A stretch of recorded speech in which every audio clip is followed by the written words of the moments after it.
gusto saludarlos de nuevo, ver el ánimo que tenéis de nuevo aquí con el proceso misionero. Parece que no fuera lunes, gloria a Dios. Pero yo sé que es porque no está jugando la selección peruana que estáis aquí.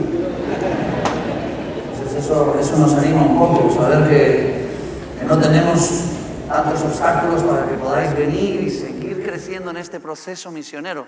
¿Cuántos habéis participado de los anteriores congresos, conferencias? Déjame ver tu mano. ¿Los demás? ¿Dónde estabais?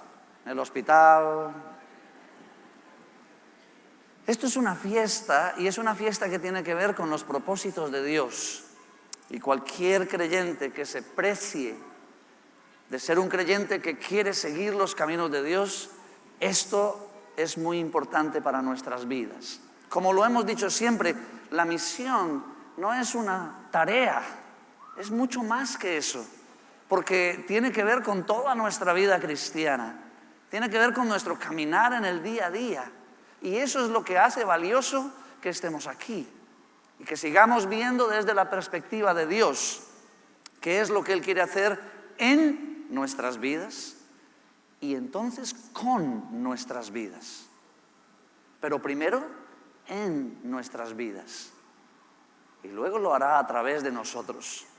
La misión no es algo que está fuera de nosotros, sino es algo que tiene que ver en primera persona con quiénes somos, qué pensamos de Dios, qué entendemos de Él. Y eso es lo que yo quiero compartir con vosotros en esta noche. Vosotros estáis viendo que el lema de este año, el Espíritu Santo y las misiones. Y la pregunta que nos hemos hecho en las otras iglesias es, ¿y qué tiene que ver el Espíritu Santo con la misión? Y no la respuesta rápida y fácil, sino la profunda. ¿Qué tiene que ver el Espíritu Santo con las misiones? Y por eso yo traigo una pregunta esta noche. Y la pregunta es, ¿para qué nos fue dado el poder del Espíritu Santo? En primer lugar, quiero que entendamos esta noche al Espíritu Santo un poco más. ¿Sabéis que el Espíritu Santo es una persona? No es ninguna fuerza, ¿vale? No es ese viento que viene y va. No es como algunos dicen que el Espíritu Santo cayó en Hechos capítulo 2 y dice que cayó fuego. No. Si hubiese caído fuego en Hechos 2, hubiésemos tenido jalea de apóstoles. Jalea se llama, ¿verdad? No. La Biblia dice que cayeron lenguas como de fuego. Y en esos pequeños detalles es donde a veces no logramos entender mucho qué es lo que Dios quiere decirnos de verdad. Es como le pasó a un colega mío.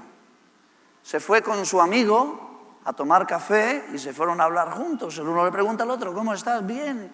Y le dijo, ¿y tu hija? Mi hija está bien, ahora es pianista. ¿Tu hija es pianista? Venga ya. Dijo, sí, ahora es pianista. Y el amigo le pregunta, ¿y cómo lo lograste? Digo, sencillo. Compré un piano, lo puse en el salón de la casa y ya está. Y el otro lo seguía mirando incrédulo. ¿Y qué pasó? Digo, bueno, pues mi hija vio el piano. Vio el piano. Vio el piano. Vio el piano. Y de tanto ver el piano, pues un día se sentó allí y comenzó que si una tecla, que si la otra, que no sé qué, y ahora es pianista. Y el amigo lo mira y le dice, eso no te lo creo. Dice, ¿por qué? Dice, porque yo hace 3 meses compré un par de maletas grandes y las puse en el salón de mi casa. Pero este es el día que mi suegra todavía no se ha ido de la casa. Algunos entienden las señales y otros no. Las suegras, sobre todo, no entienden mucho. Pero ¿sabes una cosa? Yo tengo el mismo sentimiento cuando venimos a la palabra de Dios. Es como que Dios coloca ahí 2 maletas y a ver si lo entendemos. O Dios coloca un piano y a ver quién se le ocurre tocar y volverse pianista. No, la Biblia no es así. La Biblia es un compendio detallado, claro y específico de lo que Dios espera de nosotros. Y por eso cuando esta pregunta es ¿Para qué nos fue dado poder? ¿Sabes realmente de qué poder está hablando la Biblia? Porque fíjate, en mi recorrido de un lugar a otro y de estar visitando iglesias en diferentes países, encuentro un reclamo de la iglesia. Es bueno. Es un reclamo de la iglesia: Señor, danos poder. Lo cantamos, lo oramos, decimos: Señor, dame poder. Y yo me pregunto, ¿estás seguro qué es lo que vas a recibir? ¿Estás seguro de lo que estás pidiendo? Dame poder. Quiero mostraros el versículo lema de la conferencia, Hechos 1:8. Sí, yo sé que tenéis la trampa ahí, pero hay que sacar la Biblia. ¿Trajo su Biblia? ¿Sí la trajo? Acordaos que en esta conferencia tenemos una multa. O traes la Biblia o traes 10 soles. Y ese dinero va para los misioneros. Aleluya. Este diciembre vamos a tener cena de Navidad de nuevo los misioneros. Si seguimos como vamos. Déjame ver tu Biblia. Sí, algunos levantan el teléfono y ni la Biblia tienen, solo WhatsApp. Espero que no estés chateando mientras que yo predico, ¿vale? Hechos 1:8. Pero recibiréis... ¿Qué es lo que van a recibir? Recibiréis poder cuando haya venido sobre vosotros el Espíritu Santo y me seréis testigos, Jerusalén, Judea, Samaria y hasta lo último de la tierra. Pero yo quiero entender, honestamente, quiero pensar qué significa ese poder. Y lo que quiero entender esta noche con vosotros es qué fue lo que Jesús les ofreció a los discípulos. ¿Qué fue lo que les ofreció? ¿Sabes qué les ofreció? ¿Qué fue lo que les ofreció? Si esta noche viniese alguien con un maletín de $1.000.000 y te dijera: te lo quiero regalar, es para ti, $1.000.000, ¿se lo recibirías? ¿Cómo abrís los ojos? Sí, se lo recibiríais. Gracias. Y saldríais corriendo. Escúchame, lo fácil tiene trampa. Siempre. Lo fácil tiene trampa. Así que los que jugáis a la lotería, que lo sepáis, lo fácil tiene trampa. No, eso de volverse millonario de la noche a la mañana, eso es lo que nos venden todos los días. Pero todo lo fácil es un peligro. Y cuando nosotros decimos: Señor, queremos poder, ¿qué estamos pidiendo? ¿Qué fue lo que Jesús le ofreció a sus discípulos? Para entenderlo con un poco más de detalle, déjame contarte rápido el contexto. Para entender el versículo hay que entender el contexto. Hay que leer los 2 últimos capítulos de Juan. Si no, no te preocupes, no los vas a leer ahora. ¿Me prometes que los lees en casa? Los 2 últimos capítulos del Evangelio de Juan. Pero no para los próximos 4 años, sino para los próximos 2 días. Los 2 capítulos de Juan narran el contexto y nos meten en Hechos 1:8. Y el contexto es este, queridos hermanos. Cuando Jesús suelta estas palabras, Él está hablando con un grupo de discípulos que está totalmente desorientado, confundido, frustrado, adolorido, desesperanzado. ¿Por qué? Porque lo último que ellos vieron fue a su maestro crucificado en una cruz. Ellos habían colocado todas sus esperanzas, sus sueños, sus expectativas, lo habían colocado en Jesús. Habían conocido a Jesús, se habían pegado a Él, habían caminado con Él. Él dijo que era el Mesías, el Rey de Israel, el Rey de los judíos, y ellos se pegaron a Jesús. Sus sueños, sus expectativas, sus planes de futuro, todo lo habían puesto en Jesús. Y la última vez que le vieron, estaba crucificado, semidesnudo, y ellos vieron como Él, intentando respirar, se ahogó con su propia sangre, porque así fue como murió Jesús. ¿Te imaginas? Entonces, Jesús está hablando a un grupo de personas desesperadas, desesperanzadas, aturdidas. Juan tiene unos versículos en los últimos capítulos interesantes. Dice, todos reunidos en el aposento alto, bien cerradas las puertas por temor a los judíos. Ellos dijeron, si eso hicieron con el maestro, ¿qué van a hacer con nosotros? Nos van a picar como al pollo, por pedacitos. Ellos quedaron totalmente desesperanzados. Los colegas le preguntan a Pedro, Pedro, ¿qué hacemos? Y Pedro dice, ¿sabes qué? Yo soy pescador y es lo único que sé hacer, así que yo vuelvo a pescar. Y se va a pescar. Uno tiene que entender lo que está pasando en las vidas de estas personas. Un grupo de gente desorientada, desesperanzada, aturdida, frustrada. A esa gente Jesús le suelta estas palabras, pero recibiréis poder. Yo no sé si les ayudó o los dejó más confundidos.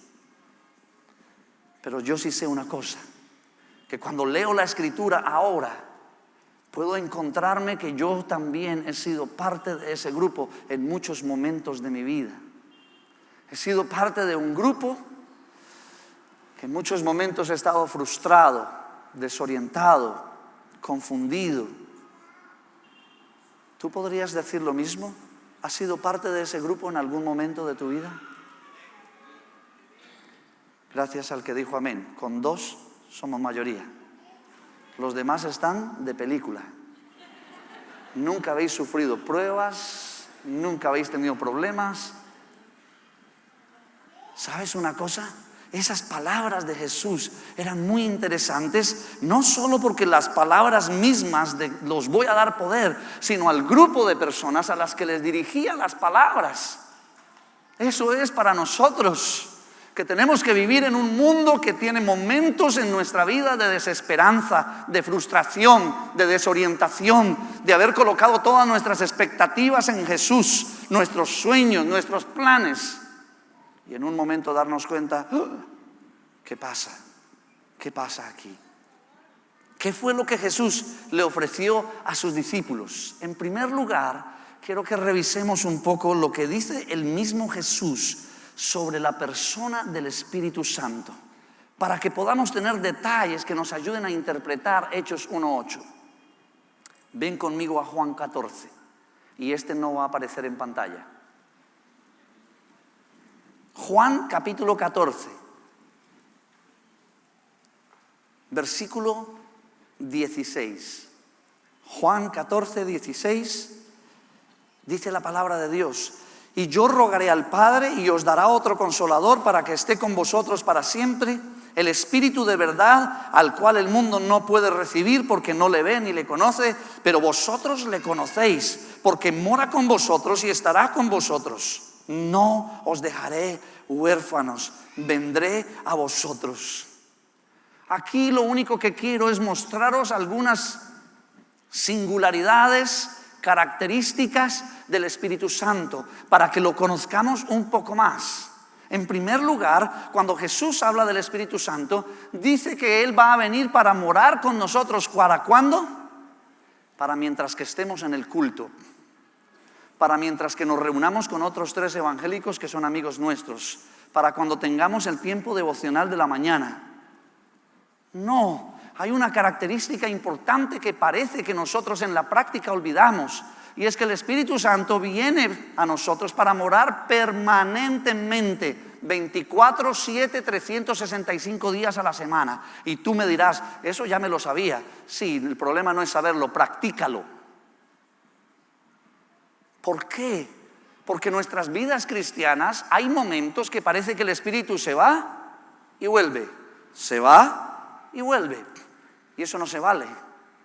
Una característica del Espíritu Santo es que morará en nosotros permanentemente, cuando estamos juntos, pero también cuando estamos solos y nadie nos ve y tenemos que pelear contra el pecado y contra la tentación, cuando estamos en casa, en la relación con la esposa y con los hijos. ¿Qué pasa con el Espíritu Santo en esos momentos? Nosotros creemos que al Espíritu Santo le podemos decir: Espíritu Santo, espérame aquí en esta esquina, voy a tener una reunión con mis amiguetes y ya regreso. No te vayas a ir, ¿vale? No, esto no es, así no funciona. Aquí hay una moratoria permanecerá en vosotros siempre. Y esto es una característica que tenemos que tener clara a la hora de vivir nuestras vidas cristianas y poder interpretar Hechos 1:8. Ve 2 hojas adelante, Juan capítulo 16. Ya cerraste la Biblia, madre mía. O 2 clics adelante, Juan 16, en el versículo 8. Y cuando Él venga, convencerá al mundo de pecado, de justicia y de juicio. Aquí hay otra característica del Espíritu Santo, una característica principal. El Espíritu viene para convencernos de pecado. Y ¿saben lo que me parece interesante? Ese versículo siempre lo leemos en tercera persona. Vendrá para convencer al mundo. Y entonces, ¿tú de dónde eres? ¿Terrícola o eres extraterrestre? Muéstrame tus antenas. ¿Por qué lo leemos en tercera persona? La palabra kumenei que aparece aquí está hablando de ti y de mí. El Espíritu viene para convencernos de pecado.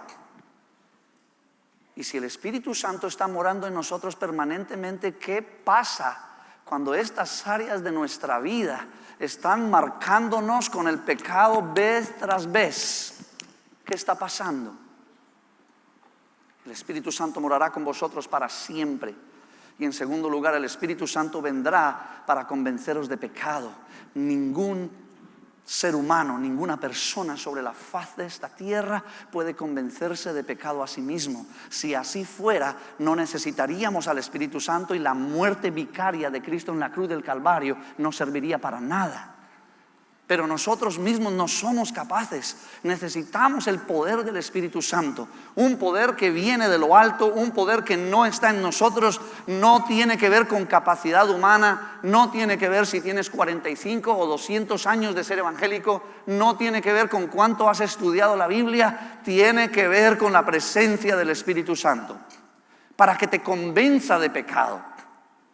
Y lógicamente, para que pueda convencer al mundo de pecado. ¿Sabes? No es suficiente predicar. No es suficiente tener buen testimonio. Escucha, es necesario, pero no es suficiente. Porque tu predicación y tu testimonio no son suficientes para convencer al mundo. Tiene que estar la presencia activa y real del Espíritu Santo en tu vida, si queremos que el mundo sea convencido de pecado, de justicia y de juicio. Y eso para mi vida se convierte en un termómetro. ¿Qué está pasando? Porque yo predico el Evangelio y muchas veces no ocurre nada. Y sí, yo tengo las mismas excusas que tú, créeme. Yo digo, no, sí, yo ya le prediqué el Evangelio y no quiere, pues al infierno se va a ir. Sí. Y lo pensamos. Y decimos, claro, no, es que la gente no quiere. Y sacamos textos bíblicos. Y decimos, es que hay gente que no se va a arrepentir y se va a ir al infierno. Sí, los textos también están ahí. Pero no podemos convertir eso en una excusa. Porque está pasando algo en nosotros. ¿Qué sucede cuando tenemos nosotros un buen testimonio y una buena predicación? Pero el fluir, la vida, la realidad del Espíritu en nosotros no es permanente. Y entonces vemos que cuando compartimos el Evangelio no pasan muchas cosas. Y esto tiene que llevarnos a pensar en estas características del Espíritu Santo. Una última, versículo 13. Pero cuando venga el Espíritu de verdad, Él os guiará a toda la verdad, porque no hablará por su propia cuenta, sino que hablará todo lo que oyere, y os hará saber las cosas que habrán de venir. Oh, qué interesante, una singularidad más de la persona del Espíritu Santo. Él os va a guiar a toda la verdad. Él os va a revelar. Él os va a dar el entendimiento para entender. Y esto es otra característica que no está en el ser humano. ¿Sabes una cosa? Podemos tener 200 congresos de misiones. Tú puedes leer 4,000 veces o 20,000 veces los versículos de la Gran Comisión. Si no te fuere revelado la gran comisión, tal vez nunca estarás implicado en la obra misionera. Porque lo que nosotros hacemos, no lo hacemos porque somos buenas personas. Lo hacemos por una revelación. Y escúchame, cuando yo no sé por qué, la gente habla de la palabra revelación, parece que es algo mágico, gnóstico, cósmico. No. La revelación es cuando estamos leyendo la Escritura y la entendemos y la aceptamos y nos apropiamos de ella. Eso es revelación. Cuando los 2 discípulos del Maestro iban caminando por camino a Emaús, pero no podían ver a Jesús porque no les habían sido abiertos los ojos. Eso es revelación. Y ellos no están teniendo ninguna experiencia extrasensorial, pero sí se les está revelando. Y la revelación en el Nuevo Testamento y en los Evangelios tiene 1000 ejemplos. Y si tú no pides revelación de Dios, tú puedes leer la Biblia las veces que quieras. Solo el Espíritu Santo te puede guiar hacia la verdad y te la puede revelar. Y la revelación cambiará tu vida. No la información, sino la revelación. Y eso lo hace el Espíritu Santo. Quiero mostrarte algo rápido. Esto es un extra, pero no he podido. Hoy funcionaba tan bien que estaba contento yo. Hermanos, ¿me pueden ayudar con la presentación? Estaba funcionando, pero ahora no funciona. La revelación progresiva. Esto es un extra, ¿vale? No os voy a cobrar, pero lo voy a hacer rápido. ¿Cómo Dios se reveló? Para que entendáis una cosa. En el Antiguo Testamento, Dios se reveló, venía al tabernáculo de reunión, se revelaba allí, y eso se llama en el Antiguo Testamento la Shekinah. Y esa palabra Shekinah es Dios en medio de su pueblo. Pero en el Nuevo Testamento, como podés ver, ya se nos revela, se hace presente el Emmanuel. Y Emmanuel significa Dios con nosotros. Y solo quiero que veas la diferencia. Es muy diferente Dios en medio de su pueblo a Dios con nosotros. Es algo más cercano, más íntimo, más personal. Pero la revelación en el Nuevo Testamento va más allá. Y Pablo, en el libro de Colosenses, escribe un versículo lindísimo. Él dice: porque el misterio que había estado oculto por los siglos y edades, ahora ha sido revelado a sus santos. ¿Y ese misterio cuál es? Cristo en nosotros, la esperanza de gloria. Fíjate, desde el Antiguo Testamento, Dios en medio de su pueblo, al Nuevo Testamento, es Cristo en vosotros. La meta de Dios siempre ha sido vivir en nosotros. Yo estoy hasta, decimos nosotros en España, no es malo, hasta el gorro de los clichés cristianos. Oh Señor, quiero que camines a mi lado. Yo no quiero. Oh Señor, quiero que me acompañes y me rodees. No, yo no quiero eso, hermanos, perdón. Porque la meta de Dios ha sido vivir dentro de mí, no caminar a mi lado. Yo quiero que Él more en mí, porque eso es lo que marca la diferencia. Que Él viva en mí. Y eso lo hace a través de la obra del Espíritu Santo. Pero yo no quiero que Él me acompañe, ni que camine conmigo. Yo quiero que Él more en mí, que viva permanentemente dentro de mí. Y esa es la meta que Dios siempre ha tenido. Siempre estaba pensando en morar en ti. Nada menos que eso.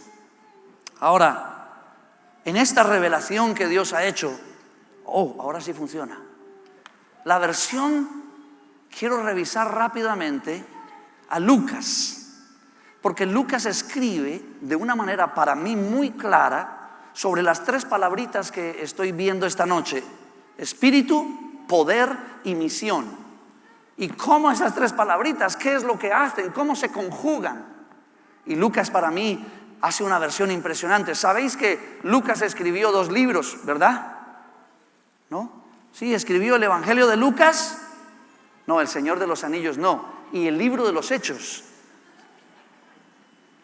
Lucas y el libro de los Hechos. Y en ese compendio él explica cosas muy interesantes. Vaya conmigo rápido a Lucas 24:49. Lucas 24:49. 49. Y mira lo que dice la palabra de Dios en Lucas 24, versículo 49. He aquí, yo enviaré la promesa de mi Padre sobre vosotros, pero quedaos vosotros en la ciudad de Jerusalén hasta que seáis investidos de poder desde lo alto. Esta palabra poder que aparece aquí es la misma palabra poder que se usa en Hechos 1:8, que es el versículo que estamos tratando de interpretar. La misma palabra poder, dunamis, poder desde lo alto. Y ese poder, el Señor dijo, primero es una promesa que os doy, os lo voy a dar. No tiene nada que ver con vosotros, es una promesa que os doy. Cuando nosotros entendemos las promesas de Dios, los pactos de Dios, tenemos que entender que eso no depende de nosotros, de quiénes somos, de qué hacemos, de cómo pensamos. Es un pacto de Dios. Y miren lo interesante. Esto que Él promete en Lucas es lo que nosotros vemos que lo cumple en Hechos, capítulo 1 y capítulo 2 y de ahí en adelante. Pero ¿cómo? ¿Qué es el poder que le está prometiendo a sus discípulos en Lucas 24? La presentación más magistral para mí que Lucas hace de poder está en Lucas capítulo 4. Ven conmigo, ve atrás a Lucas capítulo 4. Sí, yo sé que son muchos capítulos y el dedo se te va a cansar, pero ese es el mismo dedo que usas para el mando a distancia de la televisión y ahí no se te cansa. Es lo interesante. Lucas 4. Y mira Lucas 4 en el versículo 16. Lucas 4:16. Qué presentación magistral. Lucas escribe sobre un acontecimiento de Jesús. Y eso es lo que más me interesa. Que el modelo de poder que os voy a leer es el modelo de Jesús. No es ni el de Pedro, ni el de Marta, ni el de Felipe, ni el de Bartolomé, ni el de nadie. Es el modelo de poder de Jesús. Y Jesús se para frente a toda la congregación en la sinagoga y Él dice, el Espíritu del Señor está sobre mí, por cuanto me ha ungido. Piensa en esto. Si el Señor Jesús necesitó la unción del Espíritu Santo, ¿la necesitarás tú? Posiblemente no. Pero casi estoy seguro que esto se vuelve en una ecuación. Si Jesús la necesitó, era porque se constituía en un modelo. Y este modelo es, Jesús se para y dice, el Espíritu del Señor está sobre mí, por cuanto me ha ungido. Y luego la Biblia explica perfectamente nuestra pregunta sin que tengamos que inventarnos nada. ¿Para qué me ungió el Señor? Para dar buenas nuevas a los pobres. Me ha enviado a sanar a los quebrantados de corazón, a pregonar libertad a los cautivos, vista a los ciegos y a poner en libertad a los oprimidos, a manifestar el año de la buena voluntad de Dios. Ese es el poder. Eso fue lo que ocurrió en Jesús. Os voy a dar poder. Y luego Jesús dice, para dar buenas nuevas a los pobres, para libertar a los oprimidos y a los cautivos, para dar vista a los que andan como ciegos. Pero déjame ejemplarizarlo de otra manera. Si un rico, una persona de mucho dinero, viniera y hablara con un pobre, y le dijera, no te preocupes, esos problemas financieros que tienes, eso va a pasar. Eso que no tengas con qué pagar el alquiler de fin de mes, no te preocupes, que eso va a pasar. ¿Tú qué le responderías a ese rico? Yo, en primer lugar, le daría 2 patadas. Perdón que sea tan sincero. Y en segundo lugar le diría, claro, pues es lógico. Como tú tienes la vida económica resuelta y no tienes ningún problema y tienes el dinero en el banco, pues qué fácil es venir a decirle a un pobre que no se preocupe. Pero ¿qué tal si sucede esto? ¿Qué tal si un pobre, bien pobre, viene y habla con otro pobre y le dice: ánimo, porque la Biblia dice: aquí no he visto justo desamparado ni su descendencia que mendigue el pan? Eso es poder de Dios. Eso es poder de Dios. El poder que nos lleva a caminar en contra de la corriente de este mundo. El poder que en verdad nos hace hacer contracultura. El poder que le muestra a la gente que aunque vivimos los mismos problemas, las mismas necesidades y todas las luchas que vive cualquier persona, nosotros sí tenemos poder para caminar sobre esas circunstancias. Nosotros sí podemos presentar a un Cristo vivo y podemos estar por encima de las circunstancias. Eso es poder. ¿Por qué siempre estamos esperando un poder cósmico, extrasensorial? ¿Por qué no nos damos cuenta del poder que Dios nos ha dado?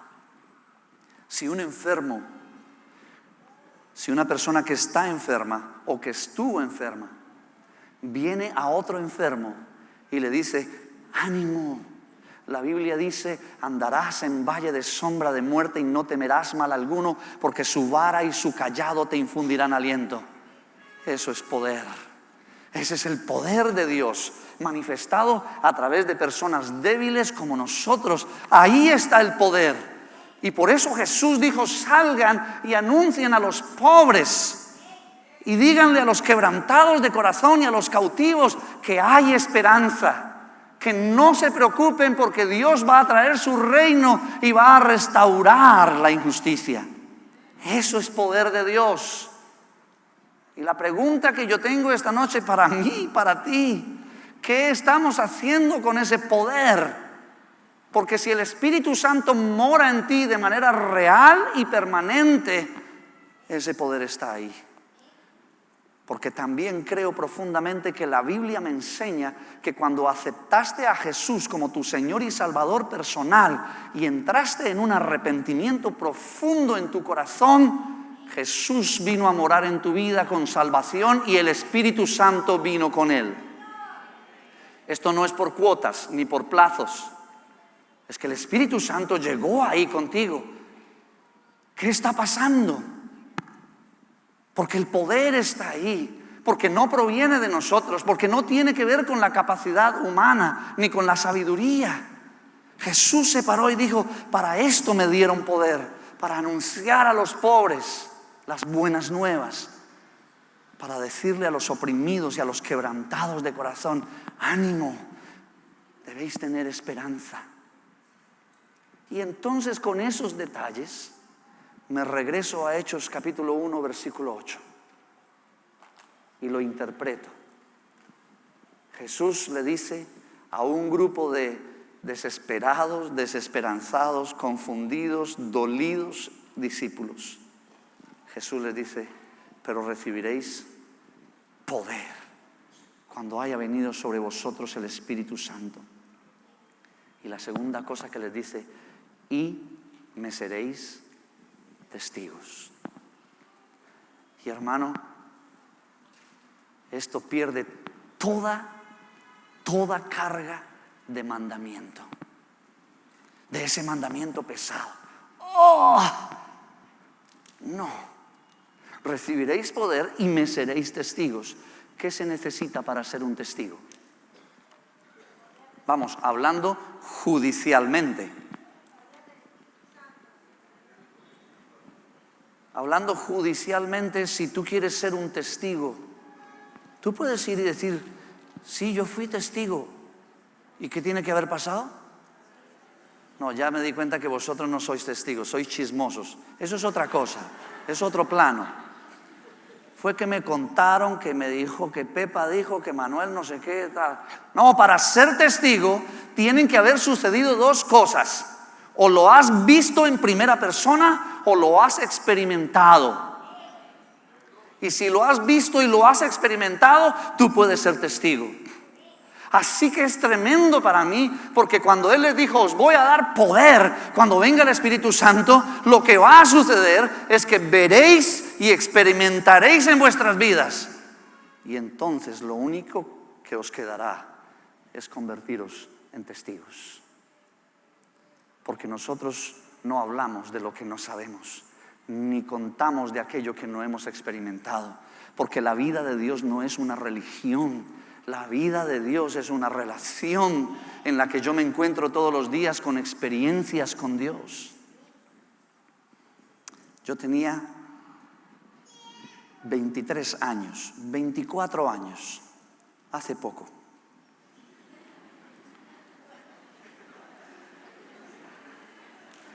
Qué mal me siento, hermanos. 24 años. Tenía 2 hijas, porque me casé muy temprano. Estaban de 2 y 3 años o de 1 y 2 años. Ya había dedicado mi vida al servicio de Dios, a como se llama hoy día, a tiempo completo. Un día, regresando de predicar en la calle, mi esposa me estaba esperando para decirme que no teníamos leche para mis hijas. No había nada y no teníamos dinero. Qué complicado. Yo recuerdo que yo salí de casa, casi que ni le respondí a mi esposa. Salí de la casa y salí peleando con Dios, no orando, perdón. Y no os puedo contar qué estaba diciendo porque dejaríais de ser cristianos.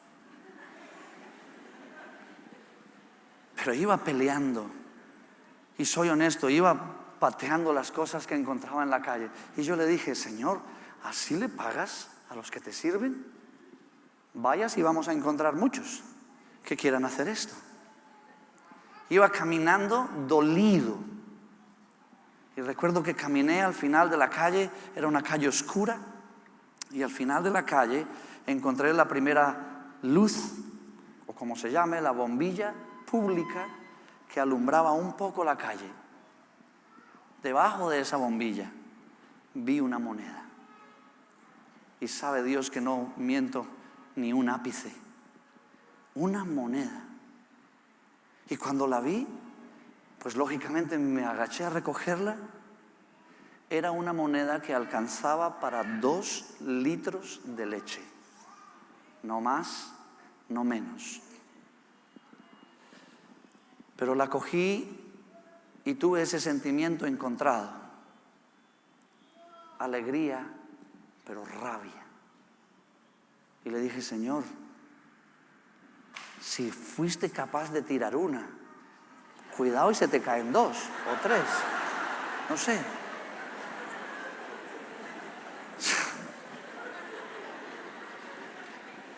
¿Quién entiende a Dios? Rabia. Me estaba dando para comprar la leche, pero yo tuve rabia. Y yo le dije: pues, ya que estamos. Sin embargo, pues cogí la moneda, caminé hasta el lugar, compré la leche, la llevé a casa. Mis hijas cenaron esa noche. Y en la mañana siguiente, porque Dios es muy sabio, Dios te deja respirar toda la rabia. Y a la mañana siguiente, cuando no tenía otro camino que volver de nuevo a los pies de la cruz, y fui allí y me puse a orar. Y yo tengo que decirte, no sé cómo, no te puedo decir que escuché una voz audible, ni vi a un ángel, pero el Señor me dijo esa mañana: cuando aprendas la lección de una moneda, te voy a dar 2. Y cuando aprendas la de 2, te voy a dar 3. Eso fue a los 24 años.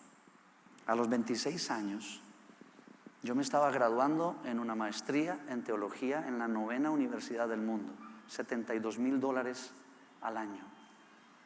No me pregunten cómo, porque también dejarían de ser creyentes.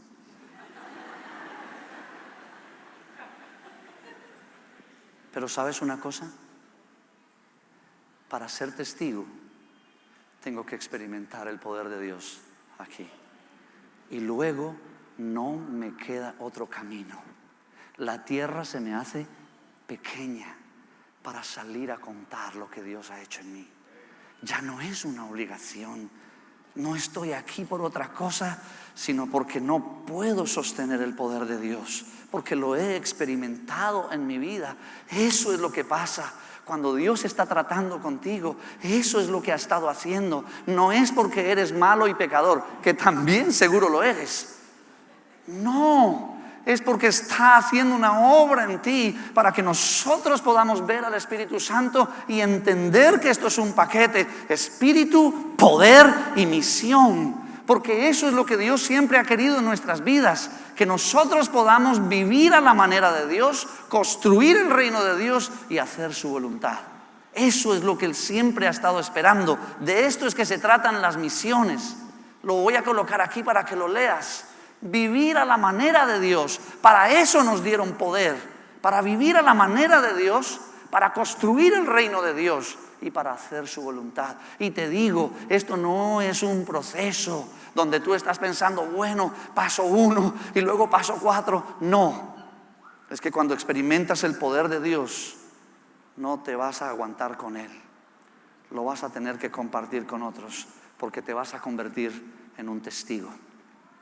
Yo soy testigo del poder de Dios. Los que tienen más de no sé cuántos años se acuerdan de esa canción. Yo no, yo la escuchaba en la radio. Pero yo soy testigo del poder de Dios, es una verdad como un castillo. Y eso es lo que nosotros estamos hablando cuando hablamos de la misión. Y eso fue lo que Él les dijo en Hechos 1:8: recibiréis poder cuando haya venido sobre vosotros el Espíritu Santo. Y me seréis testigos, ¿en dónde? El mundo nos queda pequeño. Ya el problema no es geográfico, ya el problema no es estratégico. No, es que cuando tú decides que ese poder viva real y activamente en ti, tú comienzas a pensar: ¿qué tengo que hacer para testificar de lo que Dios ha hecho en mi vida? Y vas a hacerlo en Jerusalén, y luego te vas a mover a Samaria, y si es la voluntad de Dios, vas a llegar a lo último de la tierra. ¿Estás listo a recibir ese poder? ¿Lo quieres? No respondo después de la oración por lo que pase contigo. ¿Quieres pedirle poder al Espíritu Santo? Primero se manifestará en ti y entonces se manifestará en otros. Y cuando tú lo hayas experimentado, serás fiel testigo de lo que Dios ha hecho en tu vida. Cierra tus ojos. Ora conmigo esta noche. Cierra tus ojos por unos segundos. Es una promesa. A todo aquel que quiera cumplir con su voluntad, es una promesa. Y esta noche lo único que necesitas es decirle: Señor, yo quiero hacer tu voluntad.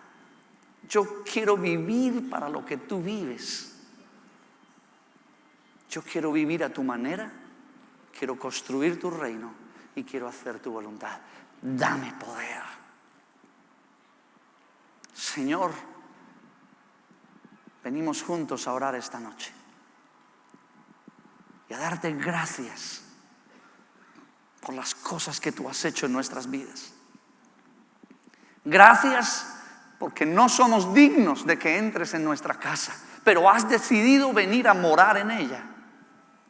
Gracias, Señor, porque en medio de nuestra ignorancia y de nuestro pecado, tu Espíritu Santo mora en nosotros y quiere vivir en plenitud de manera real. Señor, suplicamos esta noche que así como le dijiste a ese grupo de discípulos confundidos y frustrados, pero recibiréis poder, que esta noche también lo hagas con nosotros. Danos ese poder, Señor, que el poder del Espíritu Santo se manifieste en nuestras vidas, que veamos, Señor, en nuestras vidas lo que tú ya has hecho y que salgamos a ser tus testigos en Jerusalén, Judea, Samaria y hasta lo último de la tierra. Señor, yo oro que cada uno de mis hermanos pueda experimentar tu poder para que pueda salir, Señor, a contárselo a todo el mundo. Gracias porque esta visión nos llena de esperanza, Señor, porque sabemos que los quebrantados y los esclavos y los ciegos pueden tener libertad a través de tu poder en nosotros. Gracias por hacernos partícipes de tu obra para que nosotros seamos los primeros bendecidos dentro de tu voluntad. Gracias por esto, Señor, en el nombre de Jesús. Amén y amén. Que Dios os bendiga, hermanos.